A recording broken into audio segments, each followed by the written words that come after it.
तो फ्रेंड्स, स्वागत है आपका फिर से हमारे इस चैनल में। तो फ्रेंड, आज हम लोग देखने वाले हैं सिविल इंजीनियरिंग के कुछ इंपॉर्टेंट टॉपिक के बारे में, जिसका नाम है, कह रहा है कि लेवलिंग बाय डिफरेंट मेथड, यानी डिफरेंट मेथड के थ्रू हम लेवलिंग को किस तरह से डिफाइन करेंगे। तो उसके दो टाइप होते हैं, एक होता है आपका HI मेथड, जिसको हम लोग हाइट ऑफ इंस्ट्रूमेंट कहते हैं, और एक होता है रेज एंड फॉल मेथड। तो उससे पहले हम लोग देख लेते हैं कि लेवलिंग आखिर कहते किसे हैं। तो कह रहा है कि the method of surveying to determine the relative elimination of the point on the surface of the earth is called leveling। Okay, leveling instrument जो है आपका दो पार्ट में इसको डिवाइड किया गया है। एक लेवल, तो लेवल में आपके बहुत सारे टाइप आते हैं। एक होता है आपका डंपी लेवल, दूसरा होता है ऑटो लेवल, तीसरा होता है आपका टिल्टिंग लेवल, एंड चौथा आपका होता है वाई लेवल, एंड आपका जो लास्ट होता है वो आपका होता है रिवर्सिबल लेवल। ओके, उसके बाद आपका है सेकंड लेवलिंग स्टाफ। तो लेवलिंग स्टाफ के बारे में कुछ इंपॉर्टेंट पॉइंट है। कह रहा है कि leveling staff is a straight rectangular rod made from timber और मेटल, जो कि टिम्बर और मेटल से मिलकर बना होता है। And it is the foot of staff represented zero reading and it is vertical at the point elimination is to be determined।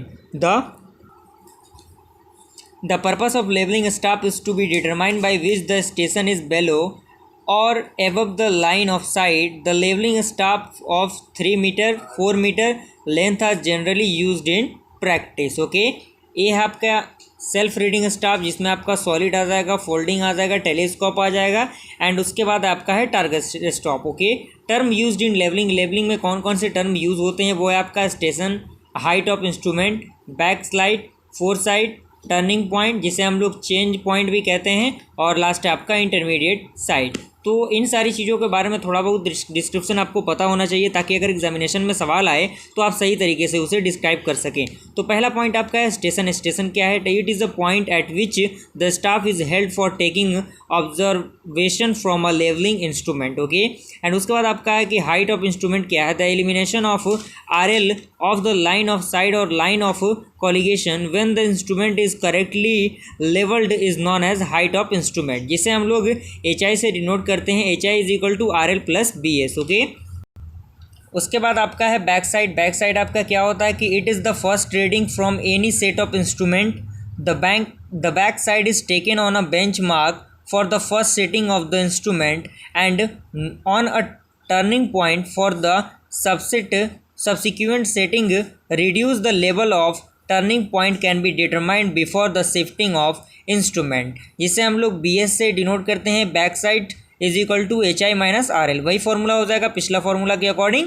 और उसके बाद आपका है फोर्थ साइड क्या होता है? तो it is the last reading taken before distributing the instrument from its setup, and the fourth side is used to determine the elimination of the stop station and RL is equal to HI minus FS। Okay, यहाँ से four side का formula आप अलग भी कर सकते हैं, कोई दिक्कत नहीं, बस लेकिन आपका इतना हो जाएगा, कोई दिक्कत नहीं यहाँ पे। तो उसके बाद आपका अगला है कि टर्निंग पॉइंट क्या होता है? कि it is the point selected on the before shifting the instrument is known as the change point, यानी टर्निंग पॉइंट को हम चेंज पॉइंट के भी नाम से भी जानते हैं। The staff is keeped on the turning point and a fore sight is taken before shifting the instrument।